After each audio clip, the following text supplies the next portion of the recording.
જે ભારતીય જનતા પાર્ટીની અંદરથી મુસ્લિમ ઉમેદવારો પણ ઊભા છે. મારું કહેવું એમ છે કે જો એક મુસ્લિમ સમાજની વ્યક્તિના મનની અંદર ઈમાન હોય, એનો અકીદો પુખ્તા હોય, એ રાષ્ટ્રવાદમાં, કોમી એકતામાં, ભાઈચારામાં માનતો હોય, એ કદી પણ ભારતીય જનતા પાર્ટીનું સિમ્બોલ. ભારતીય જનતા પાર્ટીમાં કઈ રીતના ઉમેદવારી કરે છે, હું માનું છું કે એમના જમીન કેટલા મરી ગયા છે, કેટલા વેચાઈ ગયા છે, કે આપણને ખબર છે કે રોજ આપણા મોટા ભાઈ સમાજ, હિન્દુ સમાજ સાથેનો આપણે સંઘર્ષ કરાવવાનો ભારતીય જનતા પાર્ટી પ્રયાસ કરતી હોય, હિન્દુ મુસ્લિમ વચ્ચે ઝઘડા થાય એવા પ્રયાસ કરતી હોય. આપણે તો હિન્દુ સમાજને આપણા મોટા ભાઈ માનીએ છીએ, પરંતુ ભારતીય જનતા પાર્ટીને એક ચૂંટણી આવે એટલે નેતાઓ બેફામ થતા હોય છે. ચૂંટણી આવે એટલે નેતાઓની સિઝન આવતી હોય છે ભાષણ આપવાની, પછી એ સ્ટેજ ઉપરથી વિકાસની વાતો કરવાના બદલે બેફામ વાણી વિલાસો કરતા હોય છે. હર વખતે તમારી સામે આવા વિડીયો આવતા હોય છે. ફરી વખત ગુજરાતમાં એ જ રીતના સ્થાનિક સ્વરાજની ચૂંટણી આવી છે અને કોઈ પણ પક્ષ હોય ગુજરાતનો, એ હવે સ્ટેજ ઉપરથી ભાષણ આપતી વખતે વિકાસની વાતો કરવાના બદલે કાં તો મકાન પાડી દેવાની ધમકીઓ આપવામાં આવે, કાં તો ધર્મના નામે રાજનીતિ કરવાની વાત આવે.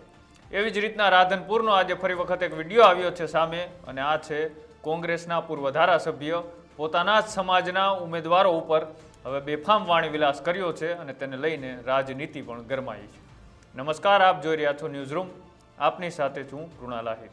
ગુજરાતમાં સ્થાનિક સ્વરાજની ચૂંટણી જ્યારથી જાહેર થઈ છે ત્યારથી નેતાઓમાં આમ ભાષણ કરવાની મોસમ આવી હોય તે રીતના નેતાઓ સ્ટેજ ઉપરથી જ્યારે ચૂંટણીનો પ્રચાર કરે છે ત્યારે કેમ ભાન ભૂલી જાય છે, નેતાઓના પ્રશ્નો અથવા તો ત્યાં વિકાસના બાકી રહેલા કામોની વાત કરવાને બદલે, વાયદાઓને વચન આપવાની બદલે હવે કેમ રાજનીતિ હવે બેફામ બની છે. ન માત્ર કોઈ એક પક્ષની વાત છે, પછી એ ભારતીય જનતા પાર્ટી હોય તોય ભલે, કોંગ્રેસ હોય તોય ભલે અને આમ આદમી પાર્ટી હોય તોય ભલે. હજી 2 દિવસ પહેલાંનો તાજું ઉદાહરણ છે વડોદરાના એક પ્રમુખ જે ચૂંટણીના પ્રચાર દરમિયાન એવું કહે છે કે જો તમે મત ન આપ્યા અને દગો કર્યો તો અહીં એક પણ મકાન રહેવા નહીં દો.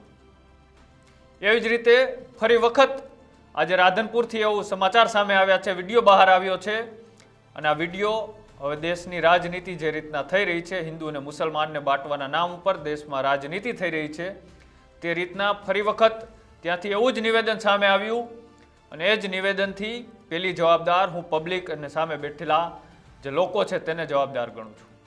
કેમ આવા નેતાઓ સ્ટેજ ઉપરથી આવો વાણી વિલાસ કરે અને સામે બેઠેલી એક પણ પબ્લિક ચૂપ રહે અને તેમને પ્રશ્ન ના કરે? એનું કારણ આ જનતા પણ આ જ ઈચ્છે છે અને જનતા જેવું ઈચ્છે તેવું રાજનેતાઓ સ્ટેજ ઉપરથી બોલતા હોય છે. પણ હિન્દુ મુસલમાનની વાત નથી, અહીંયા બે જ કોમ એટલે કે હિન્દુ અને મુસલમાનના લોકો સાથે રહે છે, પણ અહીંયા તો મુસલમાનના જ બે ભાગ કરવાની ત્યાં વાત કરવામાં આવી અને જે ઉમેદવાર ભારતીય જનતા પાર્ટીમાંથી ચૂંટણી લડે છે તેને મુસલમાન વિરુદ્ધ ગણાવ્યા, ધર્મ વિરુદ્ધ ગણાવ્યા. આમ તો પૂરા દેશની અંદર રાજનીતિ ધર્મના નામ ઉપર જ લડાય છે, ભલે નેતાઓ ના પાડતા હોય, પણ જ્યારે રાજનીતિમાં આ ઘૂસી ગયું છે તેને લઈને હવે લોકોએ પણ વિચારવું પડશે કે જો આ રીતના જ રાજનીતિ થતી રહેશે તો લોકો નહીં પણ હવે બીજું બધું પણ રાજનીતિની જેમ હવે ધર્મના નામે બટાઈ રહ્યું છે. આમ તો રંગ પણ બટાઈ ગયા છે, લાલ રંગ હિન્દુનો તો લીલો રંગ મુસલમાનનો, અને પશુની વાત કરી તો બકરા મુસલમાનના અને ગાય હિન્દુની. હવે ત્યાં સુધી આ પહોંચી ગયો છે દેશ, તો પછી હજી પણ જો રાજનેતાઓ આવા બયાનો કરતા રહેશે, આવો વાણી વિલાસ કરતો રહેશે તો હવે હિન્દુ મુસલમાન નહીં પણ હિન્દુ બાધી પડશે અને મુસલમાન અંદરો અંદર બાધી પડશે. રાધનપુરમાં એક જાહેર સભા હતી અને જાહેર સભાની અંદર અમદાવાદ દરિયાપુરના પૂર્વ ધારાસભ્ય એવા યાસુદ્દીન શેખ પહોંચે છે અને સભાની અંદર એવો વાણી વિલાસ કરે છે અને ધર્મ વિરોધી કહે છે જે ભારતીય જનતા પાર્ટીમાંથી મુસલમાન બિરાદરના લોકો જે ચૂંટણી લડે છે તેને લઈ. તમે એકવાર એ વિડીયો પણ સાંભળો.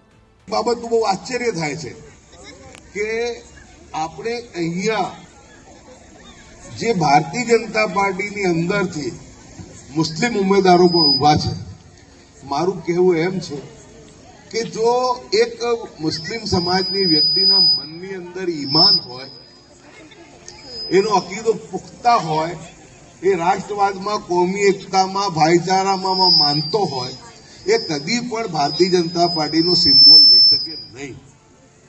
ભારતીય જનતા પાર્ટીમાં કઈ રીતના ઉમેદવારી કરે છે. હું માનું છું કે એમના જમીર કેટલા પડી ગયા છે, કેટલા વેચાઈ ગયા છે, કે આપણને ખબર છે કે રોજ આપણા મોટા ભાઈ સમાન હિન્દુ સમાજ સાથેનો આપણને સંઘર્ષ કરાવવાનો ભારતીય જનતા પાર્ટી પ્રયાસ કરતી હોય, હિન્દુ મુસ્લિમ વચ્ચે ઝઘડા થાય એવા પ્રયાસ કરતી હોય. આપણે તો હિન્દુ સમાજને આપણા મોટા ભાઈ માનીએ છીએ, પરંતુ ભારતીય જનતા પાર્ટીને એ ગમતું નથી.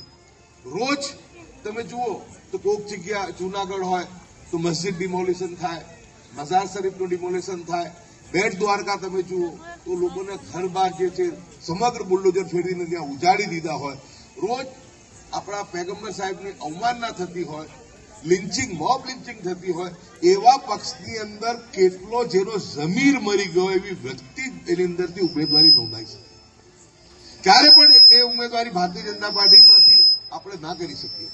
આપણને ખબર છે કે રાધનપુરે પણ કેટલું ભોગવ્યું છે, સમગ્ર ગુજરાતે પણ કેટલું ભોગવ્યું છે, કેટલું નુકસાન આપણી હિન્દુ મુસ્લિમ એકતાને થયું છે. આપણે ગરીબો હોય, ઠાકોર હોય, મુસ્લિમ હોય, દલિત. આ વિડીયો તમે જે સાંભળ્યો એનાથી હવે રાજકારણ પણ ગરમાયું છે, પણ આ કોંગ્રેસના ઉમેદવાર હતા. પણ આવું નથી. હજી 2 દિવસ પહેલાં જ ભારતીય જનતા પાર્ટીના નેતા પણ સ્ટેજ ઉપરથી ભાન ભૂલ્યા હતા. એટલે આ રાજનીતિમાં કોઈ બાકાત નથી. જે પણ પક્ષ હોય એ બધા જ સ્ટેજ ઉપરથી આ જ વસ્તુ કરે છે. અને હવે પ્રજાએ પણ સમજવું જોશે. આવા નેતાઓને જો સ્ટેજ ઉપર ચડાવો છો તમે, અને સ્ટેજ ઉપર ચડ્યા બાદ જો નેતા કોઈ વાણી વિલાસ કરે છે અને જો તમે ચૂપ રહો છો, તો આ દેશ અને આ દેશની રાજનીતિ હજી પણ ગંદી થઈ શકે છે. અને દેશ આ જ રીતના ધર્મના નામે અથવા તો જ્ઞાતિઓના નામે આ જ રીતના બટાતો રહેશે. અને વર્ષો પહેલાં જે ભારત હતું, એ ભારત ફરીથી આવીને ઊભું રહી જશે. જો તમે મત આપવા જાઓ છો તો એક વસ્તુનું ધ્યાન રાખજો, ધર્મના નામે કે કોઈ સમાજના નામે મત ના આપતા. તમે જો મત આપો છો તો તમારા વિસ્તારના થયેલા કામો અથવા તમારા વિસ્તારના બાકી રહેલા કામોને ધ્યાનમાં રાખીને મતદાન કરજો. જેથી લઈ ફરી વખત રાજનીતિમાં જે કામો અને વિકાસના નામે મત માગવામાં આવે, આ રીતના નહીં કે ધર્મ અને રાજનીતિમાં. તો આ અહેવાલ જોઈ તમને શું લાગે છે એ અમારી કોમેન્ટ બોક્સની અંદર જણાવજો. અને આવા જ અહેવાલો જોવા માટે અમારી યુટ્યુબ ચેનલ ન્યૂઝ રૂમને આજે જ લાઇક કરો, શેર કરો અને સબસ્ક્રાઇબ કરો. નમસ્કાર.